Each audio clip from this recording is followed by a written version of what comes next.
Wow, what a great night. Mr. Secretary, thank you for those wonderful remarks. General Dunford, it's so great to have you here with us tonight. Hard to believe that, it's been 10 years since we lost Travis, and this is where we are. You never know where life's going to take you, but for us as a family to be able to be here and to continue to sort of push to make an impact with the legacy of Travis and so many others that have given so much for our country, it makes me really proud. And I'm also extremely proud, of course, with my daughter, Ryan, and the entire Travis Manion Foundation team. We've got an incredible staff, and the growth for me to sit back and see where they've taken the organization is just incredible.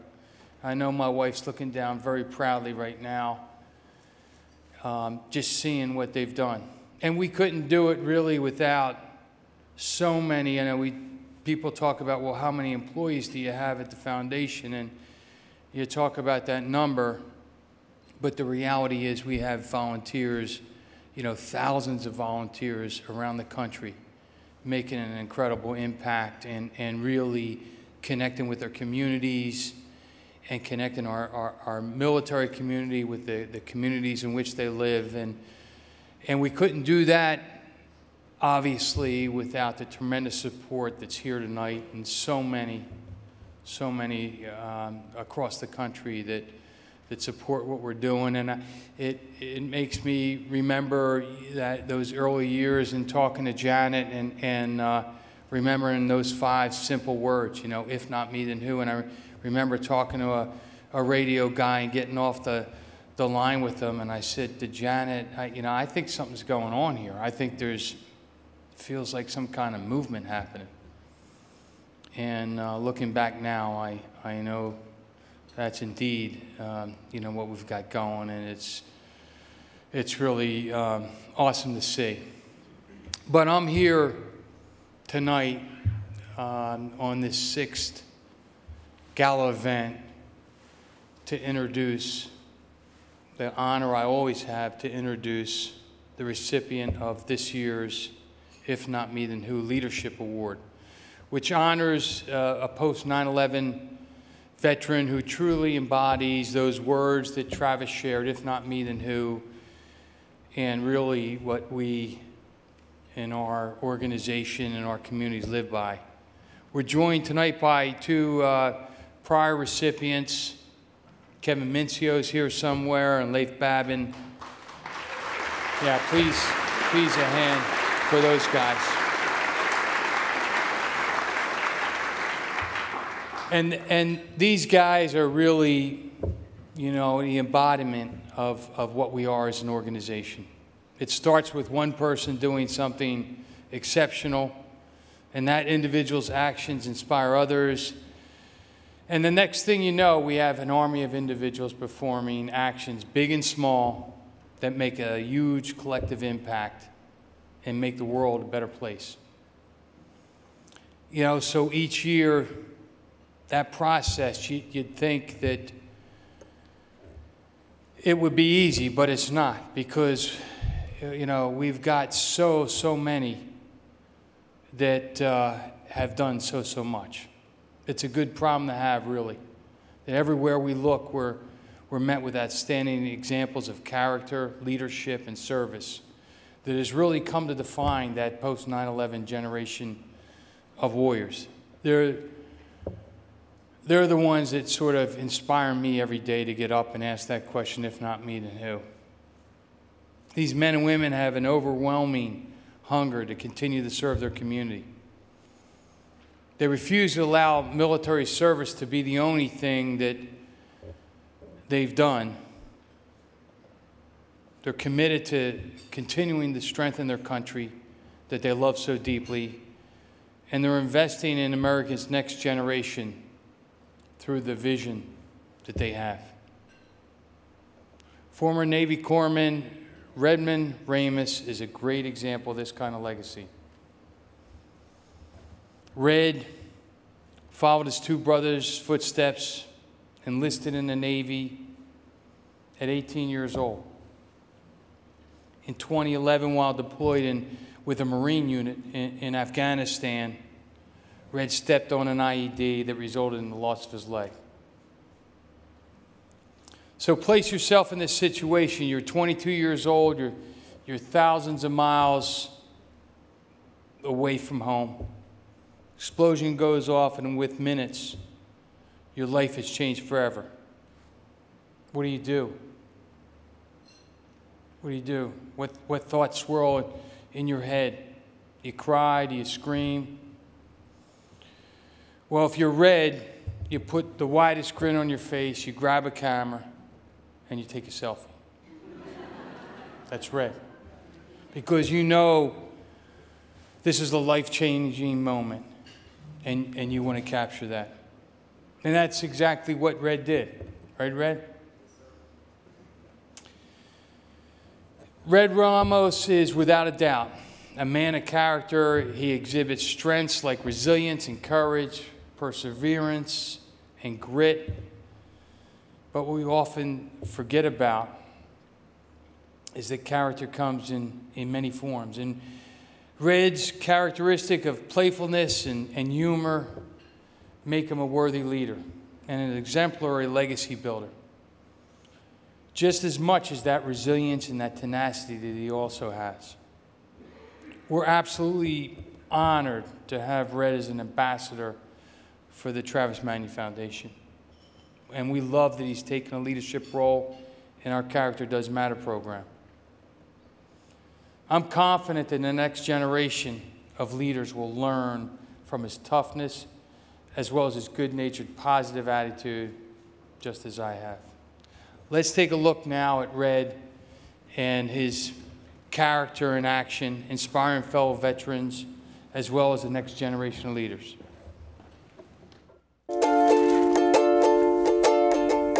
I was tall, I was slim, and I had a leg for every limb. Now I've got one leg, you see, 'cause I got blown up by an IED. Timmy Roo-dum-da, fat or riddle, rah, whack for the riddle. Timmy Roo-dum-da, Timmy Roo-dum-da, fat or riddle, rah, whack for the riddle. Timmy Roo-dum-da.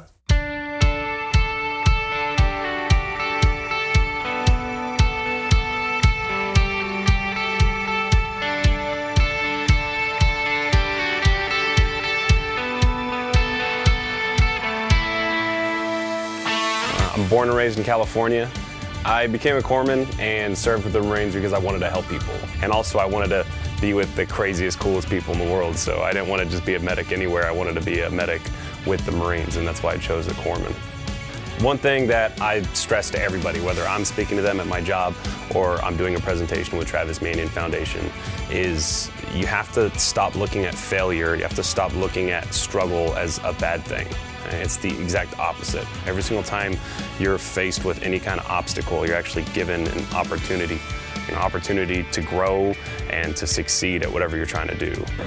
As a motivational speaker, I sure do tell myself I can't do something quite a bit when it's out of my comfort zone. And so working with a group like this with Travis Manion Foundation, I mean, you just realize you can always push yourself, no matter how much you're hurting. And that in itself makes us all better ambassadors for TMF, because we've been talking the talk. Now we get to once again walk the walk, quite literally. Rather than running away from all of these scary obstacles and these things that look like struggles, you should be running towards them. You should be finding out what your weaknesses are.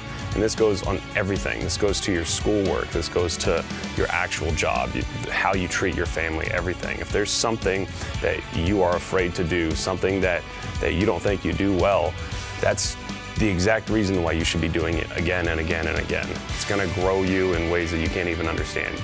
The extra point I want to give across is you don't have to wait. You should and can look at any single thing you want to do in life and find ways to attack your weaknesses and put yourself in states of struggle in order to grow whatever you want to grow. This is gorgeous. I need to get a selfie video, sorry. If not me, then who means a lot to me. What it really means is just that we should all serve our community. Our life is bigger than just one person. You know, my life is bigger than me. Every single thing I do is going to have a reaction to somebody else. Whether it's positive or negative, that's up to me. So living a life like Travis led, living a life knowing that you should be living, if not me, then who, means you should always be thinking about how you are affecting other people. Ladies and gentlemen,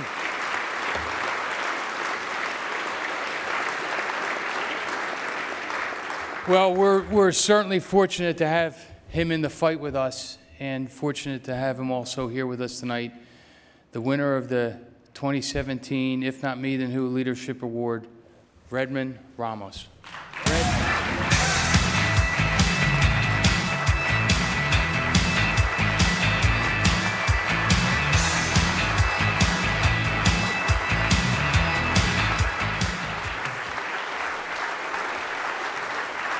Man.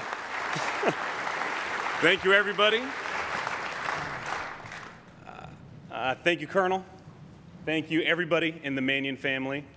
And also thank you, everybody in the Travis Manion Foundation team. You guys work so hard every single day, day in and day out, and I hope you know we appreciate you. Obviously, I want to say thank you to everybody in the audience. As it was mentioned a bunch of times earlier today, I really, truly hope you understand how important your donations and your generosity is.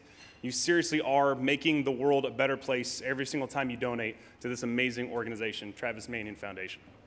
I also want to say thank you to my future wife, who could not be here today, but motivates and pushes me every day. She's an LA City firefighter, so she is, right? Yeah, I did well. And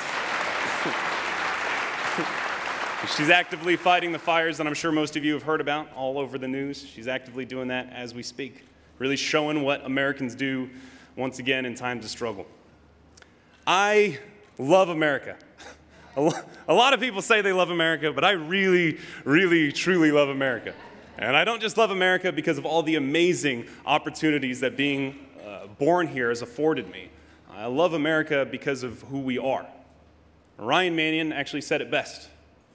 Travis's story is America's story. We all know that Travis Manion was obviously an amazing individual with an outstanding story.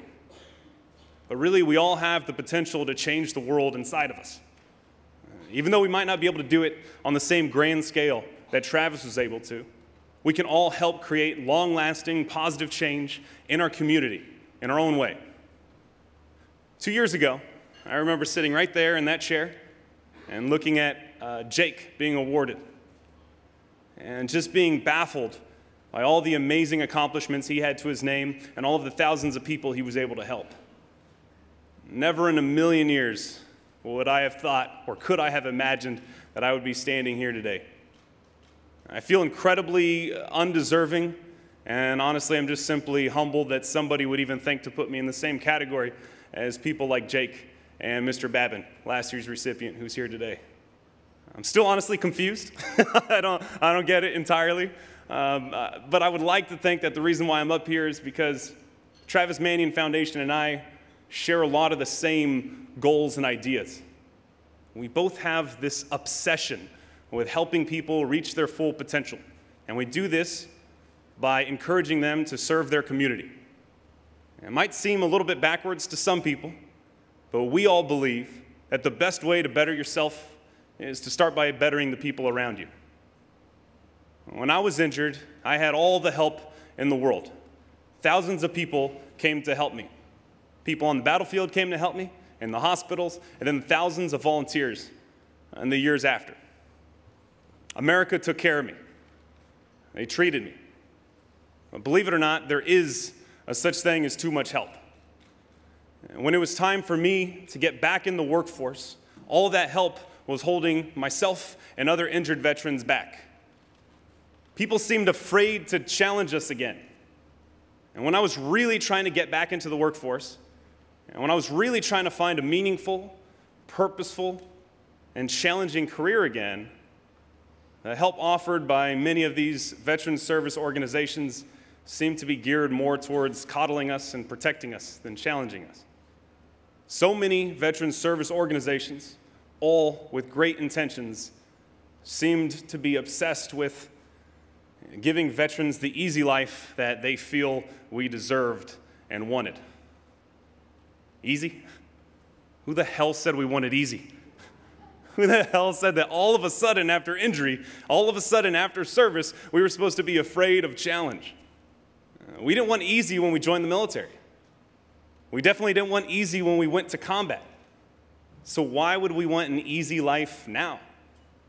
It didn't make sense to me. It didn't make sense to a lot of us. But luckily, Travis Manion Foundation understands this. And that's why 3 years ago, TMF provided me with the tools necessary to help me thrive in my post-military career, to pursue my passions, and be able to serve my community all over again. This life of mine is not about me anymore. I realize that now. This award, as much as I love it, is not about me. I've had my life already. It was a great life. And then I almost died. I got put back together, and now, like a Terminator sent back in time, but armed with hugs and kisses instead of bullets, I have a new purpose. I've been reprogrammed. My purpose now is to show everyone that you can succeed through your struggle. You can succeed through any single struggle that you are facing, regardless of how big and scary that struggle may seem. My purpose now is to motivate and encourage others to create long-lasting, positive change in your own communities through service and character. And when we're asked why we continue to serve, even when we don't have to, our answer is simple. If not me, then who? Thank you very much.